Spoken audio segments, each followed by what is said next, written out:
Hola, ¿cómo están? Nosotros somos de parte de la Universidad Nacional Autónoma de Honduras en el área de Pedagogía y Ciencias de la Educación de CRAE del Progreso, el cual nuestra asignatura es Psicología General, coordinado por la licenciada Leda Salmerón.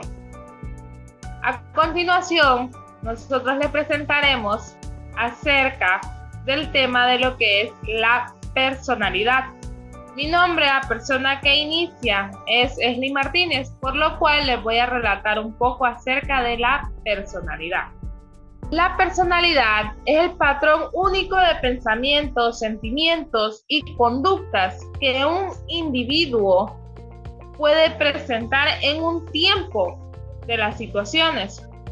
De acuerdo a varios psicólogos importantes, podemos reflejar que Carl Jung dice que todos heredamos de nuestros ancestros recuerdos colectivos o formas de pensamiento que todas las personas han tenido en común.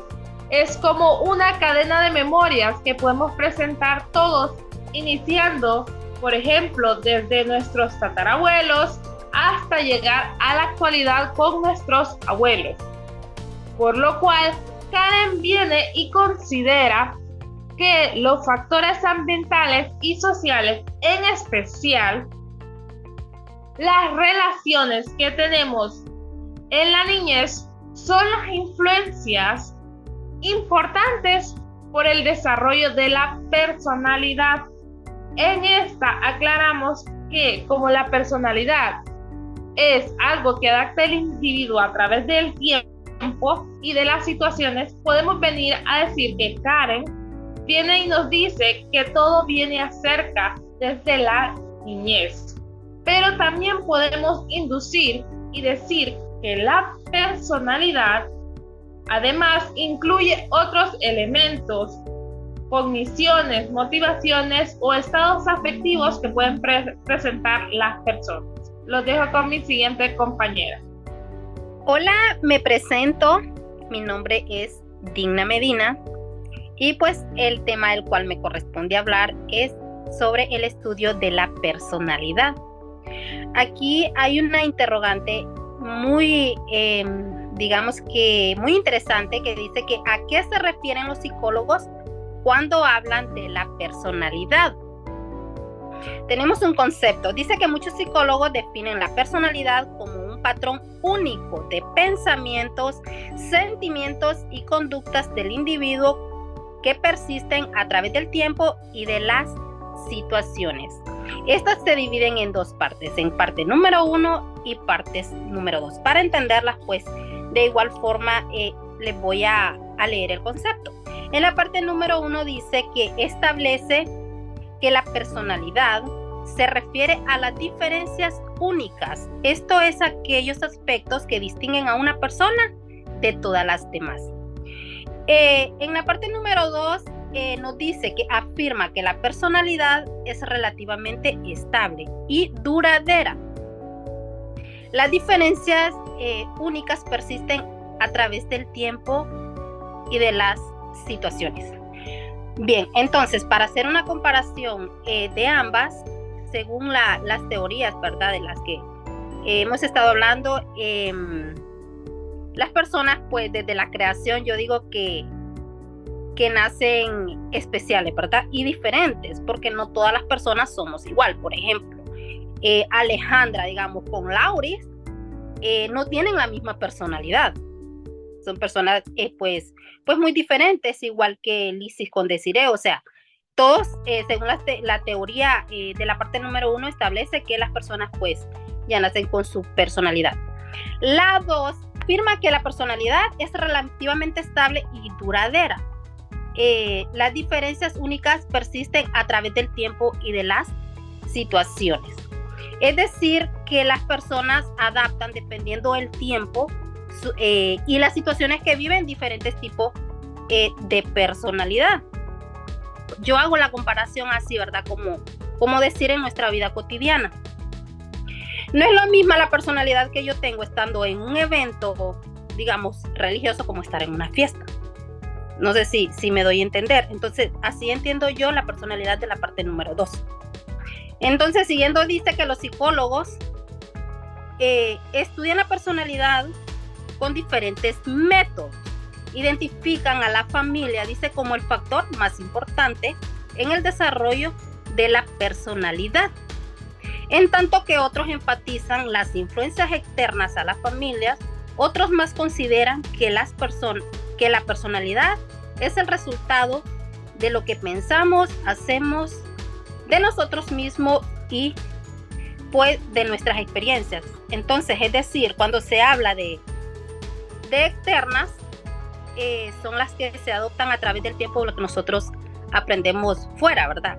Y de la casa viene desde la enseñanza que nosotros adoptamos desde niñez hasta la adultez. Entonces, ese es las diferentes personalidades en cuanto al tema. Se trata también de la personalidad, también depende de las experiencias, dice, que nosotros vivimos y experimentamos a través del tiempo y pues del aprendizaje. Entonces, este sería en cuanto al tema que a mí me corresponde. Le damos paso a que siga. Gracias, compañera. Mi nombre es Marcos Ávila y les voy a hablar acerca de las teorías psicodinámicas, lo cual nuestro principal objetivo va a ser describir las 5 principales teorías. Empezamos diciendo que son las teorías psicodinámicas. Son las que operan dentro del individuo. Vamos a ver el primero, que es Sigmund Freud. ¿Quién fue Sigmund Freud? Es un teórico conocido como el más influyente de la teoría psicodinámica, y Freud la definió como instinto sexual como el desarrollo o factor más importante de la personalidad a base de la conducta, no por el tipo erótico, sino por la búsqueda de placer de cualquier tipo. Llamó a esa energía libido. Dice que la conformación de la personalidad, según Freud, ser el ello, el yo y el superyo. El ello es la única estructura presente al nacer y es totalmente inconsciente. El yo es un mecanismo psíquico controlador de pensamientos y razonamientos. El superyo es como un guardián moral, actúa como nuestra conciencia. Un ejemplo de eso es que si tengo hambre, el yo busca la mejor manera de saciarlo. O sea, que busca la satisfacción o los impulsos del ello. El siguiente, Carl Jung la definió como inconsciente personal y colectivo. Dice que el personal son pensamientos reprimidos, experiencias olvidadas e ideas no desarrolladas. Colectivos son patrones de conducta que se heredan de generaciones pasadas.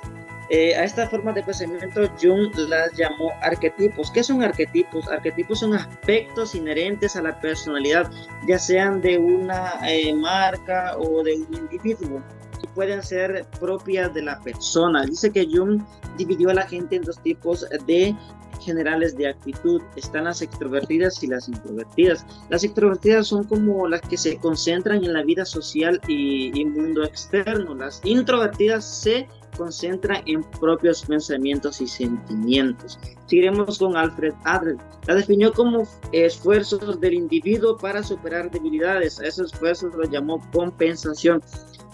¿Pero qué es una compensación? Bueno, compensación es que se logra o superación de alguna debilidad, o sea que es un logro de alguna debilidad.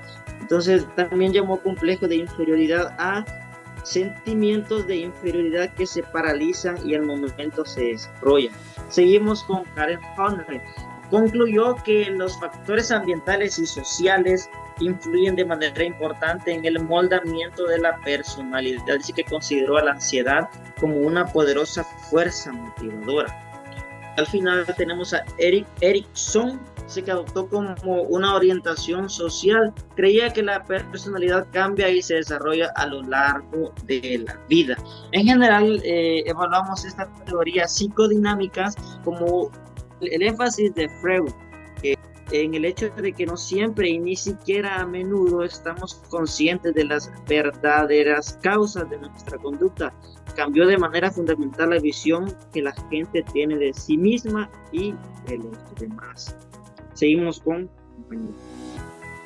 Hola, muy buenas noches compañeros, un gusto estar aquí con ustedes esta noche. Mi nombre es Lauri Díaz y yo vengo a hablarles un poco sobre lo que son la teoría humanista, que esta va en base a una pregunta bastante que lo pone a dictaminar, saber qué es lo positivo y lo negativo, como mencionaba mi compañero en la teoría psicodinámica. En la humanista, más que todo, trata de ver por qué, el por qué se diferencia de la que es la psicodinámica, ya que la teoría humanista se basa en una satisfacción y que es más que todo que todos tenemos una motivación de hacer las cosas. Nos mencionaba el compañero que varios los científicos y los padres de estas teorías influye en una pregunta que decía Fred, se creía que la personalidad surgía de una solución de conflictos inconscientemente. Ya sabemos que la mente tiende a ser inconsciente en varios casos. De igual manera, esta es una crisis de desarrollo que va aumentando y pues muchas personas creían que esto era así, pero también habían unas que iban modificando la teoría para hacerla como encajar en lo que es el molde. De igual manera, se consideraba a Adler, que fue el primer padre teórico humanista de la personalidad. Y la teoría humanista en sí, ¿qué es? Sino que se enfatiza en que tenemos una motivación positiva. Esto se basa a que siempre progresamos a nivel superior de funcionamiento y hay muchos ejemplos que podríamos dar. El que podríamos poner más es como alguien que esté haciendo algún tipo de ejercicio o que está motivado en el gimnasio o cuestiones así, para ponerlo más así cotidiano el ejemplo. Y a base de esto vamos a ir viendo las tendencias que se ven en este caso, porque aparte de la teoría de Fred y de Albert, este también causa que es dependiendo lo que nos proponemos, ese es el progreso que vamos a tener a un nivel superior de funcionamiento. Entonces quiere decir que la existencia humana no se limita a manejar conflictos, como lo menciona Fred, sino que también en satisfacer algunas necesidades. De igual manera, los psicólogos estudian esta teoría humanista porque creen que la vida es un proceso de apertura, igual que siempre tenemos nuevas experiencias, nuevas oportunidades, entonces esto lo destacan en la manera positiva. El que tiene más énfasis o la persona que más indagó en esto como uno de los teóricos más destacados de la teoría humanista fue Carl Rogers, que nosotros nos vamos a basar a ello. Entonces, Rogers mencionaba, según su teoría de la teoría humanista de la personalidad, que cualquier teoría de esta es afirmar la bondad fundamental de las personas, así como su esfuerzo por lograr niveles de superación en base a funcionamiento físico o mental. También de esta manera él afirmaba que los hombres y mujeres desarrollan su personalidad al servicio de metas positivas. Entonces esto vemos que siempre está como en la cuestión de cuando tenemos una motivación o tenemos algún tipo de recompensa al final, es donde más se basa. De igual manera vemos que empezamos con estas tendencias. Está la tendencia a la realización, que según Rogers es el impulso de todo organismo para cumplir un potencial biológico y convertirse en lo que de manera inherente es capaz de hacer. Entonces, como poníamos el ejemplo del gym, sino que esta es en base a lo que yo puedo ser, es lo que biológicamente puedo, pero que puedo yo llegar a ser un poco más. A esto en base a la teoría de Rogers. De igual manera está la tendencia a la autorrealización, que según Rogers es el impulso de los seres humanos en hacer realidad su autoconcepto o la imagen que tienen de sí mismos. Hay muchas cuestiones de enfermedades que van debido a esta tendencia de autorrealización, que es lo que nosotros pensamos de nosotros mismos. De esta manera se pueden confundir algunas enfermedades o trastornos mentales como la disformia, algo así se llamaba esa enfermedad, que es manera de ver el cuerpo diferente al que nosotros lo tenemos. Entonces esto también se va a una meta que tengamos o digamos que nos proponemos a final del año, que vamos a tener un año fitness el siguiente año.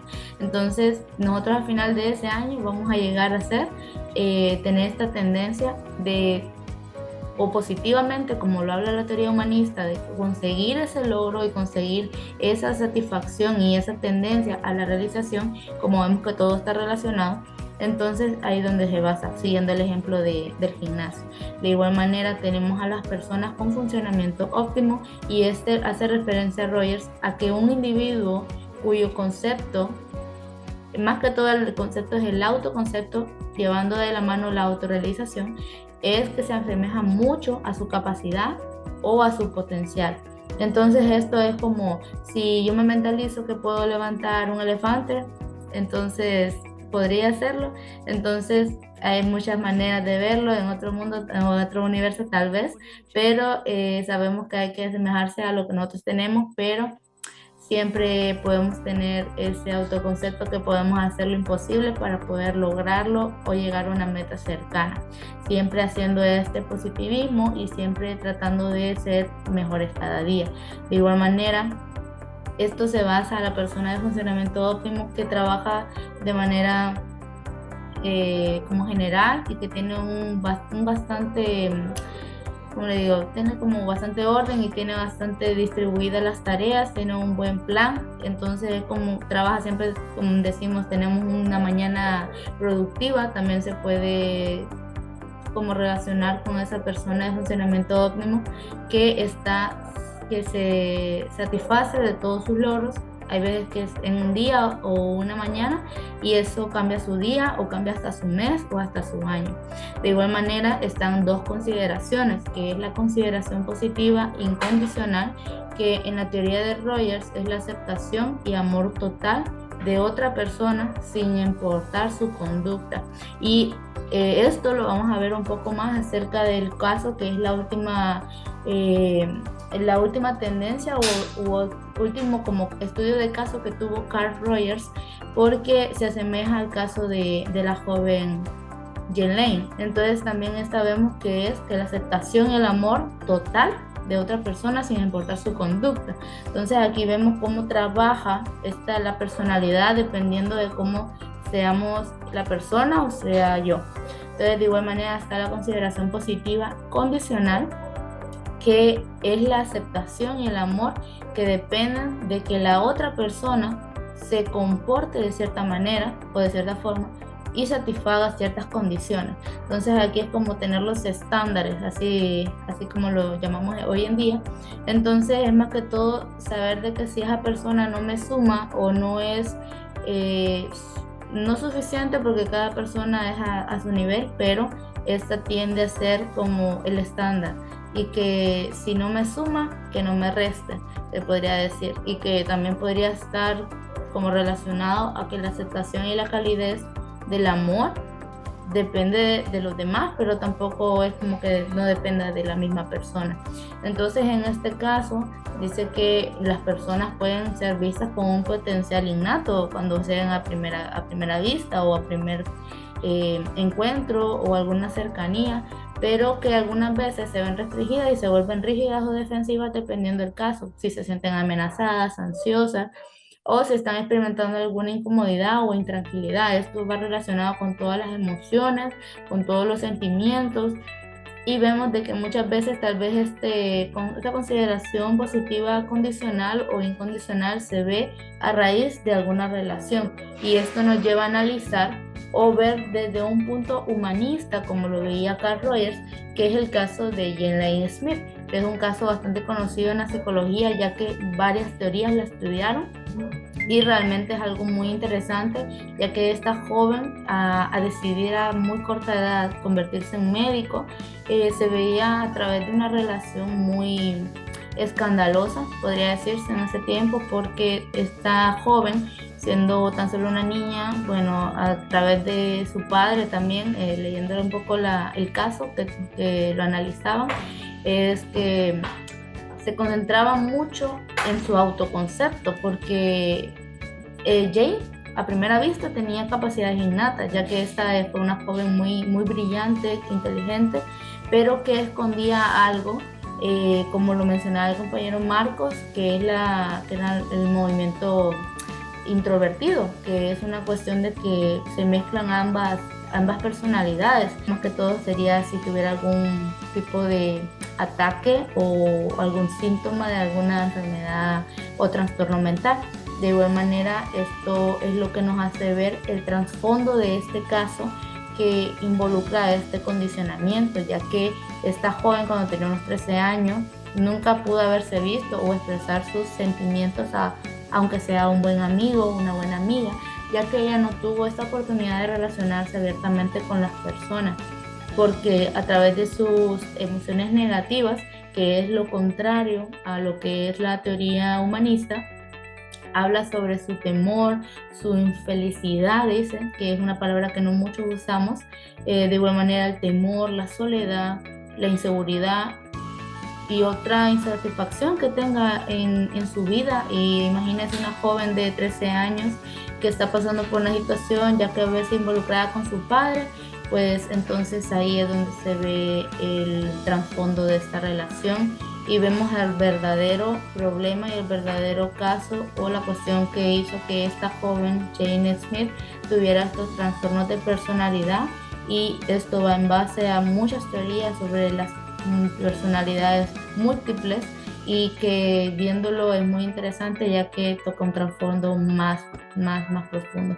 De igual manera, pues vemos todas las cuestiones de las emociones y sabemos que la mayor parte de nuestra vida siempre tenemos una persona importante que influye en nosotros, ya sea un docente, un licenciado, un niño, un padre de familia. Entonces tenemos que ver mucho esa parte. Esto es todo de mi parte, pasamos con mi compañera. Hola, les voy a hablar un poco sobre la teoría de los rasgos.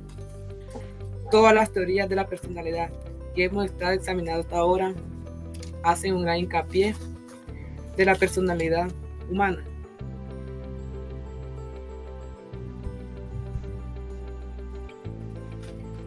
Los rasgos de personalidad, dimensiones o características con que las personas difieren de manera diferente. Son las emociones, formas de pensar y aspectos del comportamiento de una persona que sirven para definirlo y valorarlo. Existen 5 grandes factores de la personalidad humana que describen una persona de sus diferentes facetas. Entre ellas tenemos la extroversión o extrovertido, que está la calidez, la sociabilidad, la asertividad, actividad, búsqueda de emociones positivas. Está la afabilidad, confianza, tranquilidad, altruismo, conformidad, modista, inclinación a la altura. También tenemos la escrupulosidad o confiabilidad o confianza, que puede ser la competencia, el orden, el respeto, el esfuerzo por obtener logros, autodisciplina y deliberación.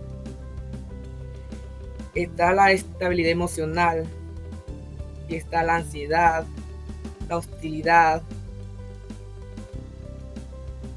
la depresión, la autoconciencia, impulsividad y vulnerabilidad.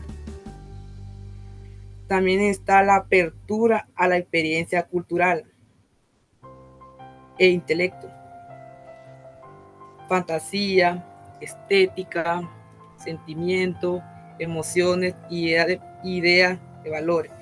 Estas son las 5 dimensiones de la personalidad que los dan un valor como persona en sus diferentes facetas. Lo dejo con mi compañera. Hola compañeros, muy buenas noches. Mi nombre es Maika Montoya y yo voy a hablar sobre la teoría de aprendizaje cognitivo social. Es un proceso de adquisición de conocimiento que se basa en la experiencia y el procesamiento de nueva información para asimilar un conocimiento y generar una respuesta. Esta es una teoría útil para comprender cómo las personas aprenden y se comportan. Un ejemplo muy bueno sobre la teoría es cuando nosotros la aplicamos, esta evaluación influye en su conducta.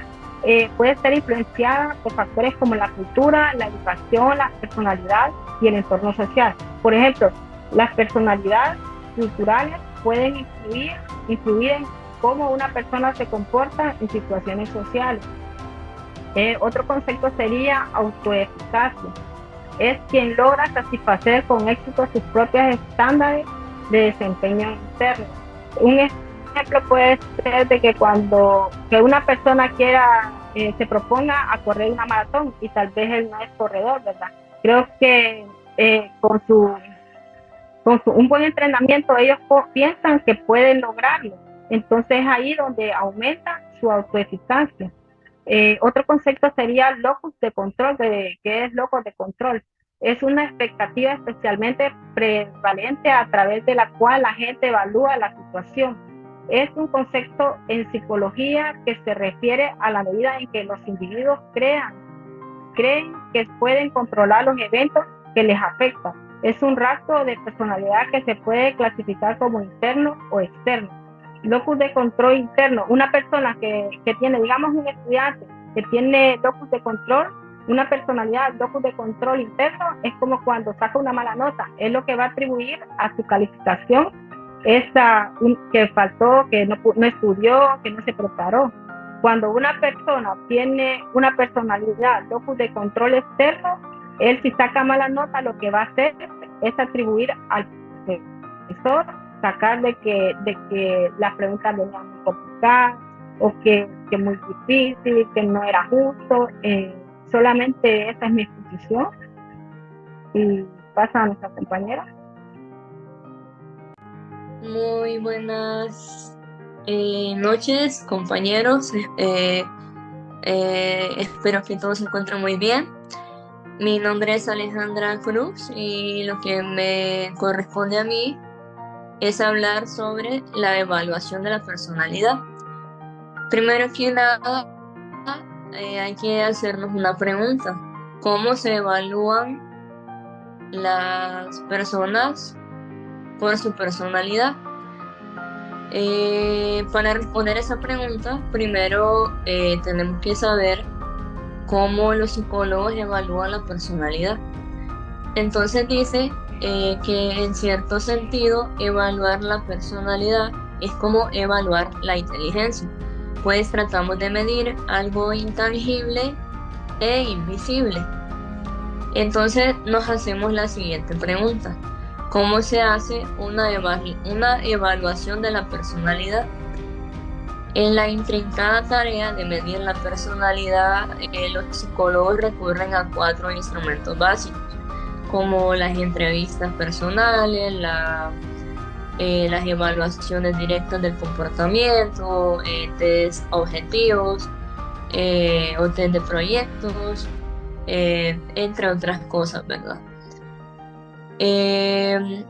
Como parte de una evaluación de la personalidad, lo podemos hacer de diferentes maneras. Primero que nada, ustedes se imaginan qué aburrido sería si todos fuéramos iguales, si todos pensáramos de la misma manera, si todos actuáramos o hiciéramos las cosas de la misma manera. O sea, creo que Dios es tan perfecto y tan sabio, ¿verdad? Que a todos nos hizo diferentes, con pensamientos diferentes, con propósitos diferentes. Y bueno, una de las evaluaciones de la personalidad se puede hacer a través de una entrevista. Cuando usted va a adquirir un trabajo, le hacen test de todo tipo, ¿verdad? ¿A qué se dedica? ¿Cuáles son sus pasatiempos? Evalúan su vestimenta, ¿verdad? O sea, si es una persona culta, si tiene pues personalidad al vestirse. También hay muchas teorías en donde muchos profesionales ahora la practican, que es la lectura de las manos, ¿verdad? A través de las líneas de las manos, a usted le dicen si es una persona introvertida, si es extrovertida, cómo es a la hora de tomar decisiones, cómo es usted en su vida amorosa, ¿verdad? Etcétera. De la misma manera, cuando nosotros hacemos nuestras firmas,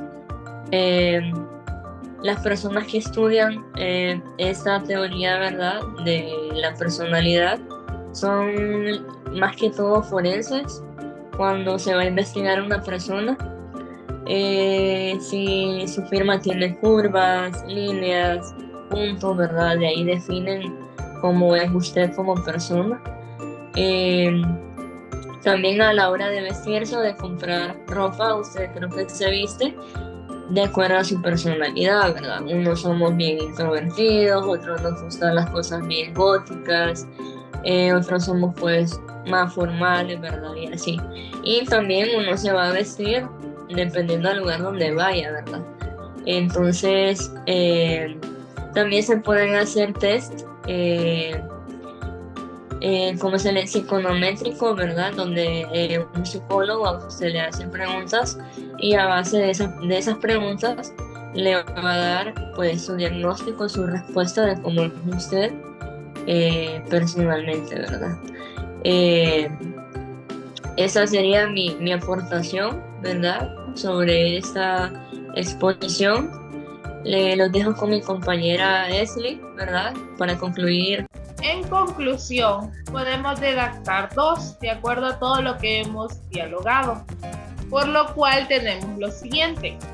La personalidad es la forma en que expresamos nuestros pensamientos y comportamientos.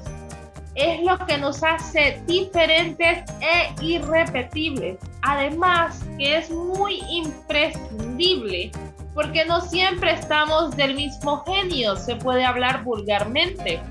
Tal vez algunos factores como el estrés, la rabia, la tristeza, hacen que nuestra personalidad se presente de distintas formas y asimismo la gente hará un juicio dependiendo de lo que observe.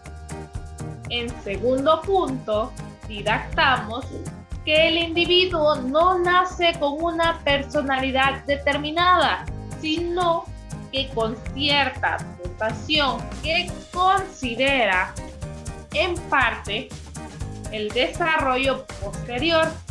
La personalidad se conquista, se hace, se construye. Las condiciones heredadas se complementan y transforman a través de la experiencia, el aprendizaje, la educación, el trabajo, la fuerza, la voluntad, la convivencia y el cultivo de la persona. Muchas gracias por su atención y este fue nuestro aporte. Recuerden que siempre hay que ser genuinos, únicos e irrepetibles.